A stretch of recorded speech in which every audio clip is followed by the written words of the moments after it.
Major Sarah Chen had heard the whispers before she even stepped foot on the tarmac at Bagram Airfield.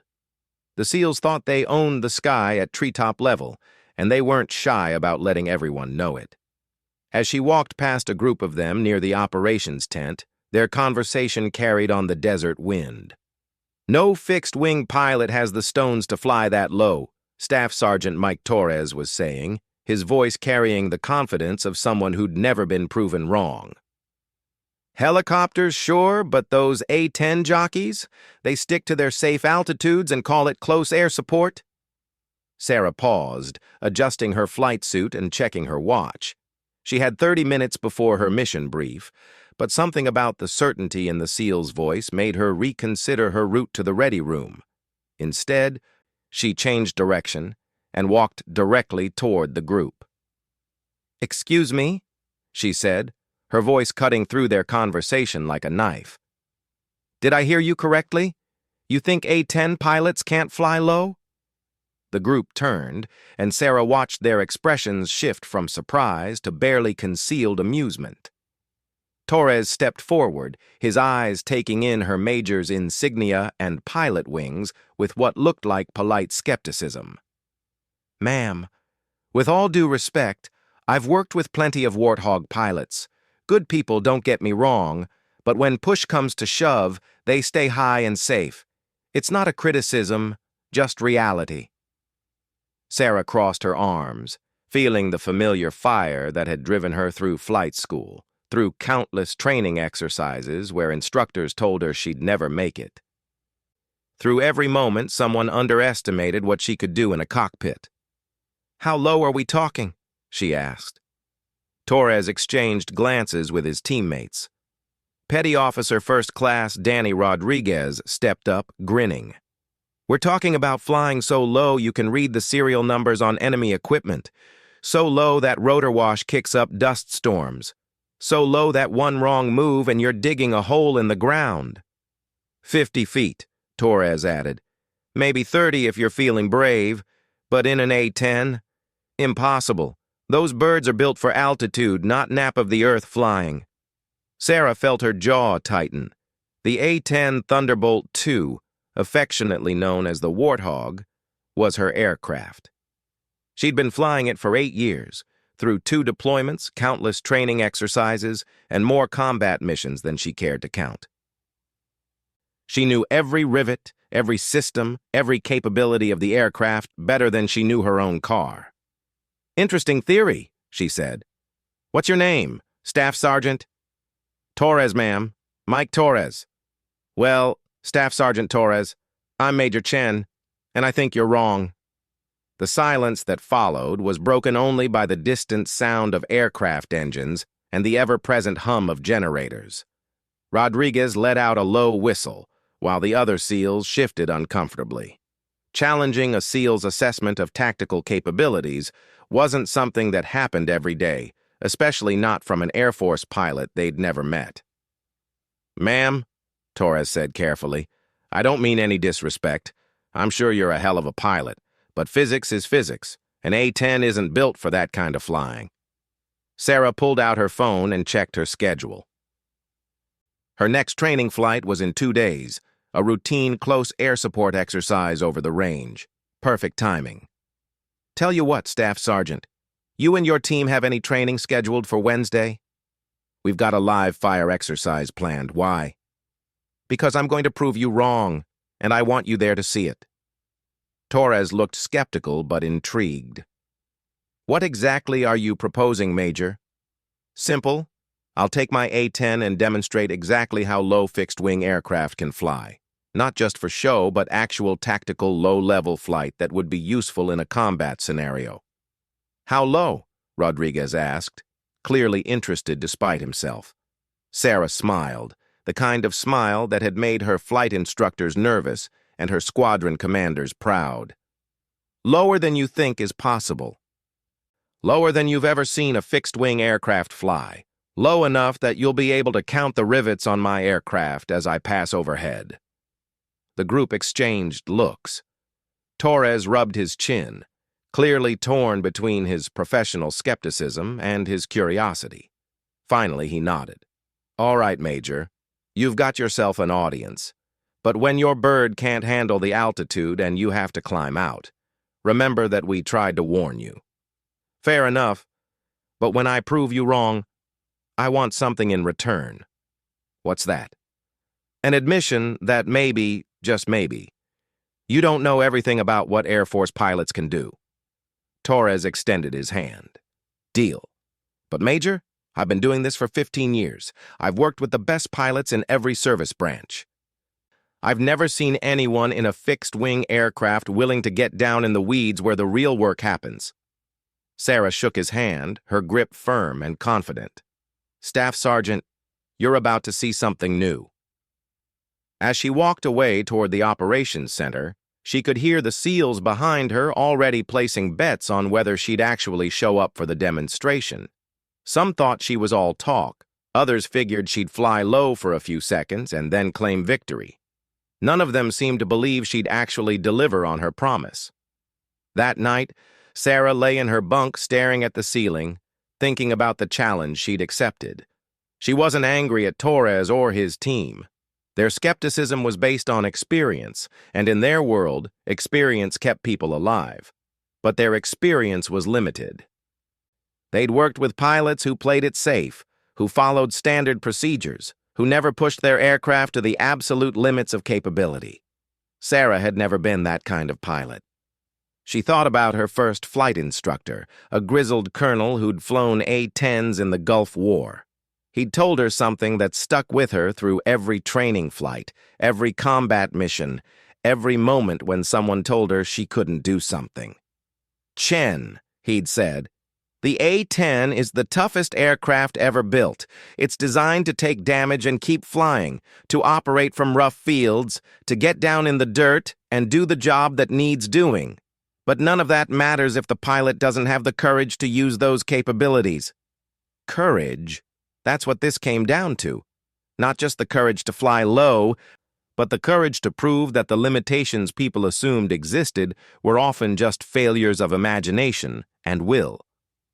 The next morning, Sarah spent 3 hours in the flight planning room, studying topographical maps of the training range.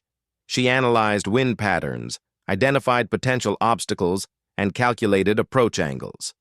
This wasn't going to be a stunt. It was going to be a demonstration of tactical, low-level flight that could actually be used in combat. She also spent time reviewing the A-10's technical specifications. The aircraft was indeed built for low-level operations. Its titanium bathtub around the cockpit could withstand significant ground fire. Its twin engines were mounted high and separated, making them less vulnerable to ground-based threats.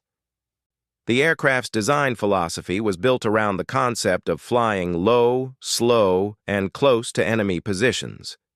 But design capability and pilot willingness were two different things. Most A-10 pilots operated at medium altitudes where they could maintain situational awareness and avoid ground-based threats. Flying at extremely low altitude required a different kind of skill set, one that most pilots never developed because they never needed it. Sarah had developed those skills because she'd never accepted the word impossible. During her second deployment to Afghanistan, she'd found herself in situations where standard altitude flying wasn't enough.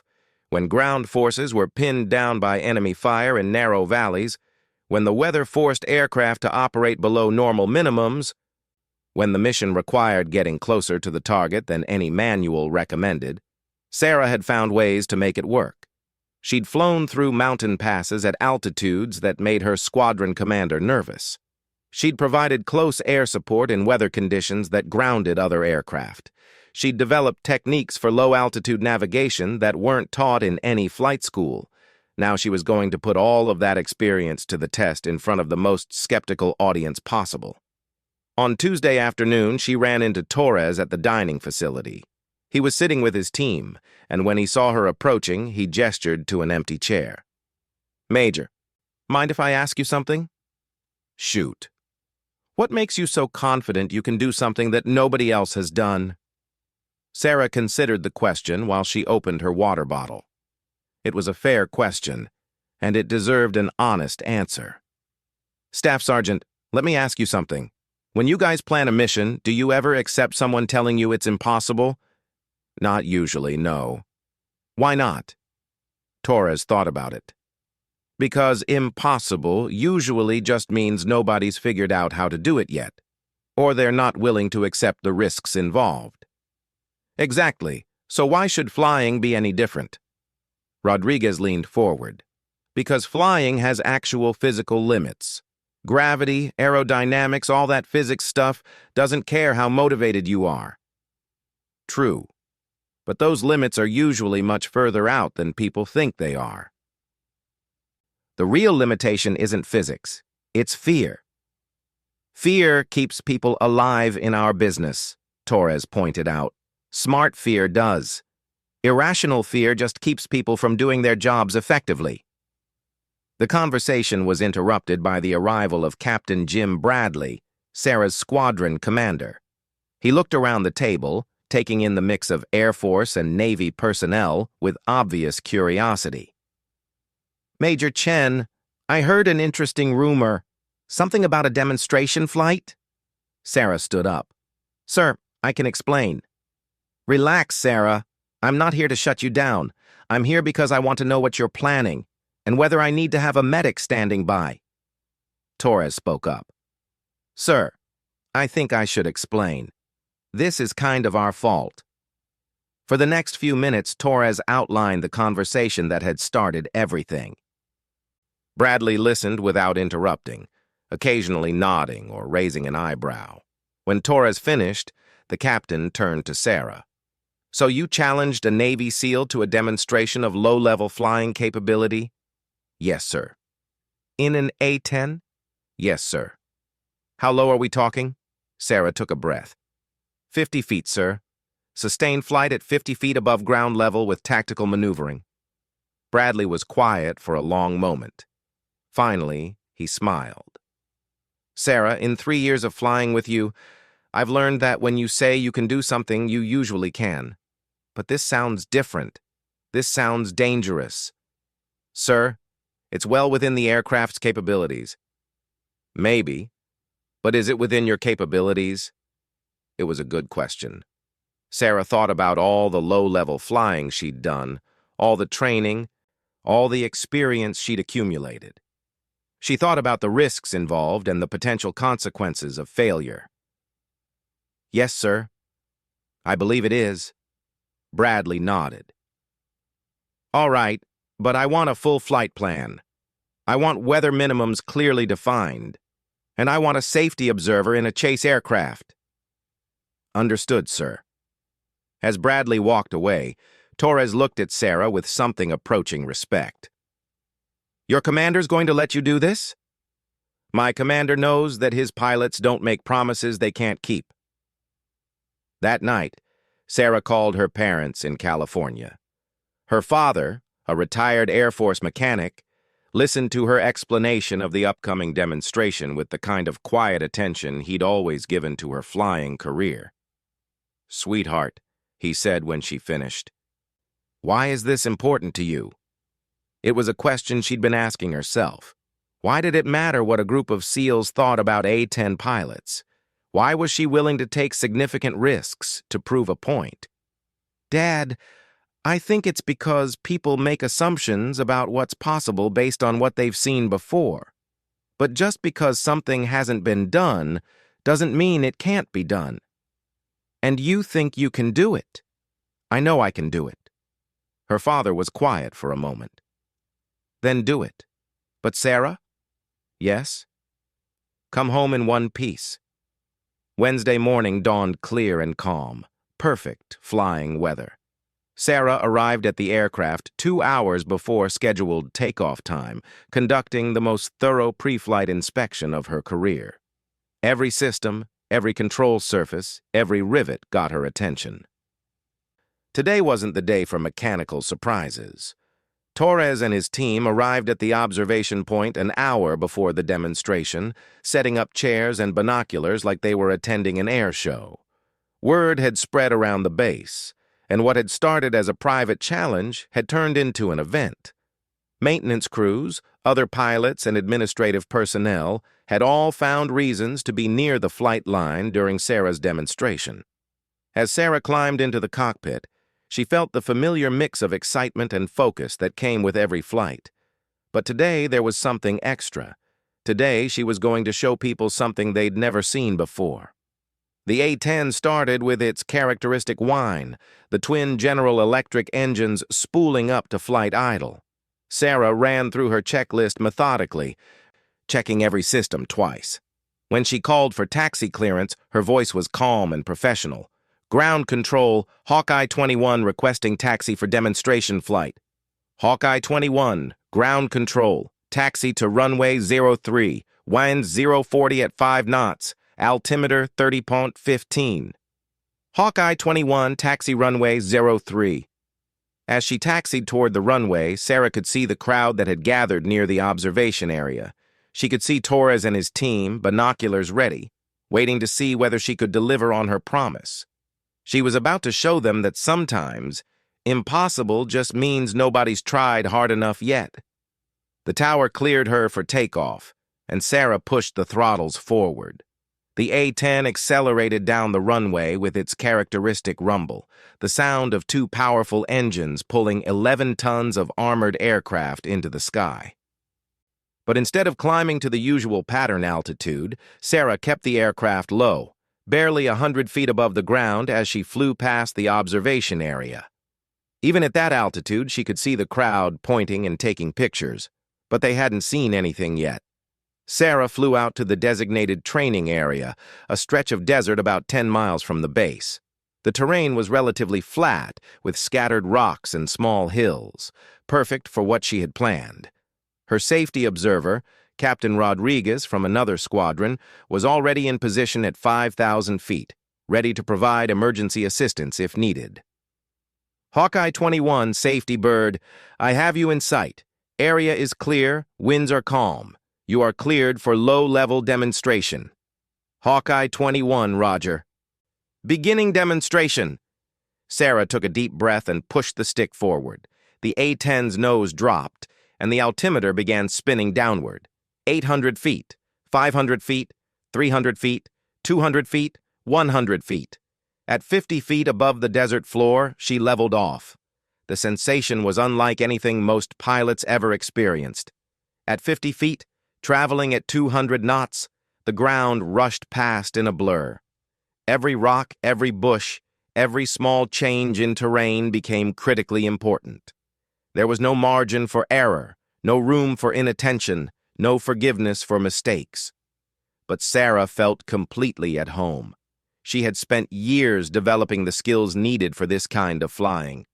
Her eyes constantly scanned between the terrain ahead and her instruments, checking altitude, airspeed, and engine parameters. Her hands on the controls were relaxed but ready, making tiny adjustments to keep the aircraft exactly where she wanted it. The first pass was straight and level, following a dried riverbed that provided a natural navigation reference. As she approached the observation area, she could see the crowd clearly. She could see individual faces, people pointing and cheering. She could see Torres and his team, their binoculars trained on her aircraft. As she flashed overhead at 50 feet, traveling at 250 knots, she could almost feel their amazement. But the straight and level pass was just the beginning. Sarah banked left and began a series of tactical maneuvers designed to show what low-level flight could accomplish in a combat scenario. She flew between small hills using terrain masking to stay hidden from imaginary enemy positions. She followed ridgelines and valleys, demonstrating how an aircraft could use natural cover to approach targets undetected. The most challenging maneuver came when she approached a series of low hills that required precise timing and control. Instead of climbing over them, she threaded the A-10 between them, maintaining exactly 50 feet above the ground level while navigating around obstacles that rose to within 30 feet of her flight path. From the ground, it looked impossible. From the cockpit, it required every skill Sarah had developed in 8 years of flying the A-10. Her radio crackled with calls from other aircraft in the area. Did you see that? How is she flying that low? That's not possible in a Warthog. But Sarah was far from finished. For her final demonstration, she lined up for a simulated attack run on a target area marked with orange panels. Instead of the typical high-altitude approach used for most A-10 attacks, she approached at 50 feet, using a technique she'd developed during combat missions in Afghanistan.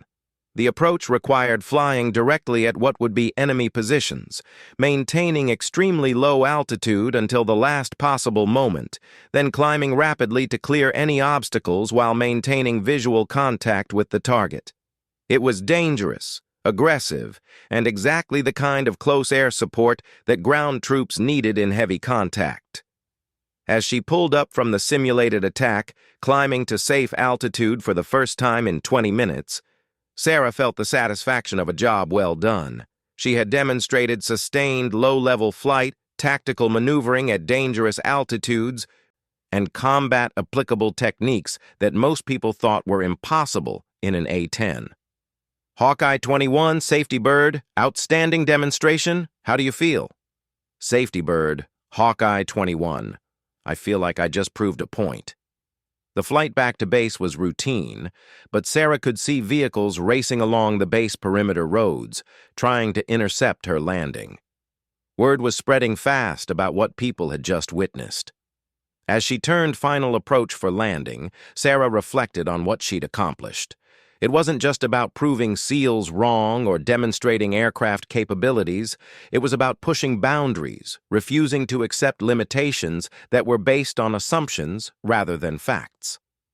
The touchdown was smooth, and as she taxied back toward the flight line, Sarah could see the crowd that had gathered to meet her. Torres and his team were right at the front, and their expressions had changed completely from the skepticism she'd seen 3 days earlier.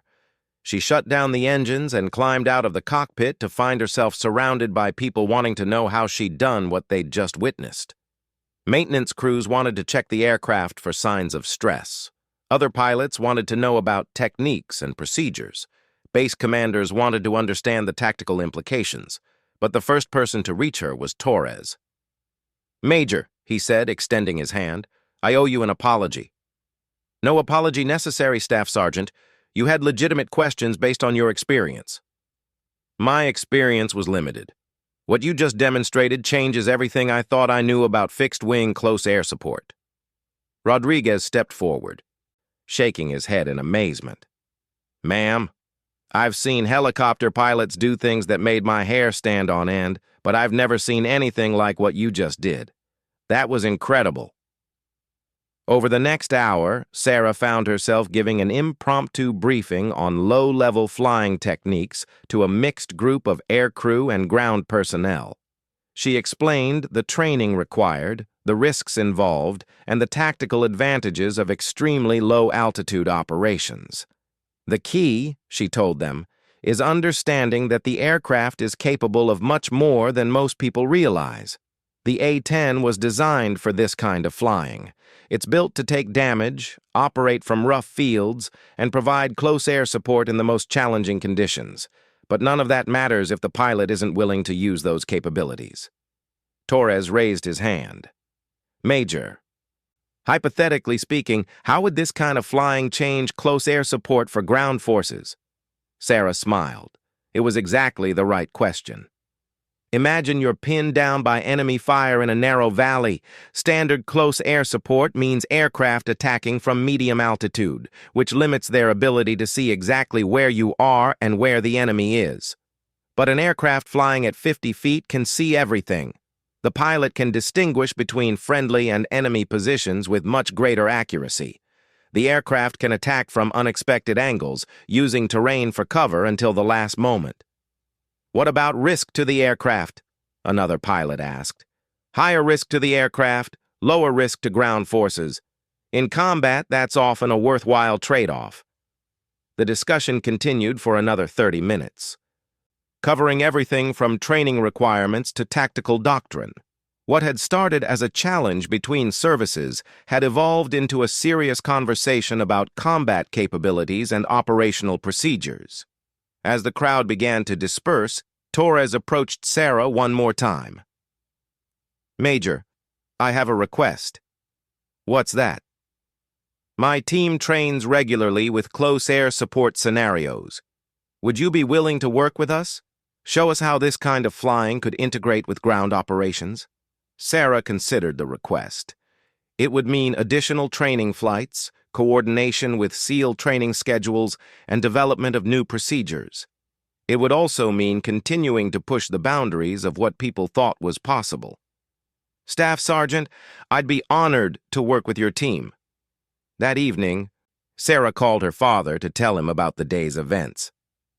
"So you proved your point?" he asked. "Dad, I think I did more than that. I think I opened people's minds to new possibilities." "That's what good pilots do, sweetheart. They don't just fly aircraft. They expand the definition of what flying can accomplish." Sarah looked out at the flight line, where her A-10 sat under the maintenance hangar lights, being inspected for any signs of stress from the day's demonstration. The aircraft looked exactly as it had that morning. Tough, reliable, ready for whatever mission came next. But something had changed. People now knew that the A-10 could do things they'd never imagined. Ground forces now had a new understanding of what close air support could accomplish. And other pilots were starting to ask questions about their own assumptions and limitations. The SEALs had claimed no one could fly that low. They'd been wrong, but not because they were stupid or uninformed. They'd been wrong because they'd never seen someone willing to prove that impossible was often just another word for untried. Sarah had proven them wrong not with words or arguments, but with actions. She'd shown them something new, something that expanded the possibilities for both air and ground operations. And in doing so, she'd reminded everyone watching that the real limitations in military aviation weren't mechanical or physical. They were mental. They were the result of accepting conventional wisdom instead of pushing boundaries. As she walked back to her quarters, Sarah smiled. Tomorrow, she'd start working with Torres and his team to develop new training scenarios. They'd figure out how to integrate extremely low-level flying with ground operations. They'd push boundaries that neither service had considered before. The SEALs had claimed no one could fly that low. Now they knew better. And that knowledge was going to change how both services approached their missions. 6 months later, Major Sarah Chen found herself standing in front of a podium at the Air Force Weapons School, addressing a room full of pilots from multiple service branches. The presentation she was about to give would become required reading for close air support training programs across the military. "Ladies and gentlemen," she began, "today we're going to talk about redefining the possible." The room was packed with some of the best pilots in the military, all of whom had heard stories about the demonstration at Bagram. Some were skeptical, others curious, but all of them were paying attention. 6 months ago, a group of Navy SEALs challenged the assumption that A-10 pilots couldn't provide effective close air support at extremely low altitudes. Today, that challenge has evolved into a comprehensive training program that's changing how we think about air-ground integration. Sarah clicked to her first slide, showing video footage from her original demonstration. Even in the recorded format, the sight of an A-10 flying at 50 feet was impressive. What you're seeing isn't a stunt. It's a tactical capability that requires specific training, careful planning, and absolute commitment to precision. But it's also a capability that can save lives on the ground and accomplish missions that conventional close air support cannot. Over the past 6 months, Sarah had worked closely with Torres and his SEAL team to develop training scenarios that integrated extremely low-level flying with ground operations. The results had been remarkable. In simulated combat scenarios, aircraft operating at 50 feet could provide close air support with accuracy levels that were impossible from higher altitudes. They could attack targets that were hidden from conventional approaches. They could operate in weather conditions that grounded other aircraft. But more importantly, they had developed a new level of coordination between air and ground forces. "Staff Sergeant Torres, would you join me up here?" Torres walked to the front of the room, now wearing the uniform of a recently promoted petty officer. His experience working with Sarah's low-level flying techniques had made him the Navy's go-to expert on integrating ground operations with non-conventional close air support. "Petty Officer Torres," Sarah said, "tell these pilots what difference this capability makes from a ground perspective." Torres looked out at the audience of aviators, many of whom still seemed skeptical about the whole concept. Before working with Major Chen, close air support meant calling for help and hoping the pilot could figure out where we were and where the enemy was from a few thousand feet up. It worked, but it wasn't perfect. With extremely low-level operations, the pilot becomes part of the ground team. They can see what we see, react to changes in real time, and provide support that's immediate and precise. "Can you give us a specific example?" asked a Marine pilot from the front row. "Absolutely. Last month, during a training exercise, my team was simulating a raid on a compound with multiple buildings. Standard close air support would have meant staying far enough away from the buildings to avoid fratricide, which limits what the aircraft can do. But Major Chen was able to fly between the buildings, identify specific threats, and engage targets that would have been impossible to hit from conventional altitude." Sarah advanced to the next slide, showing a diagram of the training compound. What Petty Officer Torres is describing represents a fundamental shift in how we think about air-ground coordination. Instead of aircraft supporting ground operations from a distance, we're talking about true integration where the aircraft becomes part of the ground tactical picture. A Navy pilot raised her hand. "Major, what about survivability? Flying at 50 feet makes you vulnerable to everything from small arms to RPGs." It was a fair question, and one that Sarah had spent considerable time analyzing. "You're absolutely right that low-level flight increases certain risks, but it also provides advantages that can mitigate those risks. At 50 feet, aircraft can use terrain masking more effectively. They can appear and disappear quickly, making it difficult for enemy forces to track them. And they can attack from unexpected angles that enemy defenses aren't prepared for." Sarah clicked to a slide showing casualty statistics from recent training exercises. "What we found in training is that while the risk to aircraft increases marginally, the effectiveness increases dramatically, and more effective close air support means fewer casualties on the ground, which is the whole point of the mission." The presentation continued for another hour, covering training requirements, aircraft modifications, and tactical doctrine. But the real impact came during the question and answer session, when pilots began asking not whether extremely low-level flying was possible, but how they could learn to do it themselves. A young Air Force captain raised his hand. "Major, what does it take to develop these capabilities? What kind of training are we talking about?" Sarah smiled. It was the question she'd been hoping someone would ask. "It takes about 6 months of specialized training, starting with basic low-level navigation and working up to tactical maneuvering. It requires perfect understanding of your aircraft's capabilities and limitations, and it demands a willingness to challenge conventional assumptions about what's possible." "Is this something that could be integrated into standard pilot training?" asked an instructor from the Navy's Strike Warfare School. "That's exactly what we're proposing.